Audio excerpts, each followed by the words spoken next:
నిన్నగాక మొన్న నేను కోపం వచ్చి ఈ రేవంత్ రెడ్డి అసెంబ్లీలో బూతులు మాట్లాడితే నేను కూడా కోపం వచ్చి రాహుల్ గాంధీని ఒక మాట అన్నా. అంటే ఇక కాంగ్రెస్ వాడు ఒక్కొక్కరు, ఒక ఆయన 6 ఫీట్లు ఎగురుతుండు, ఇంకొక ఆయన 6 అడుగులు 6 గజాలు ఎగురుతుండు నా మీదికి. నేను అడుగుతున్నా కాంగ్రెస్ వాళ్ళను, అయ్యా నేనేమన్నా కొత్తగా రాహుల్ గాంధీని? మీ రేవంత్ రెడ్డి అన్నమాట నేనన్నా. రేవంత్ రెడ్డి ఏమన్నాడు రాహుల్ గాంధీని? ఇడు పప్పు కాదు ముద్దపప్పు అన్నాడు.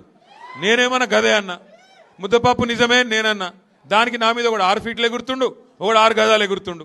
ఎగిరేదేదో మీరు రేవంత్ రెడ్డి మీద ఎగురురి, నా మీద ఎందుకు ఎగురుతున్నారు మీరు? మీ రేవంత్ రెడ్డి అన్నాడు సోనియా గాంధీని బలిదేవత అన్నాడు.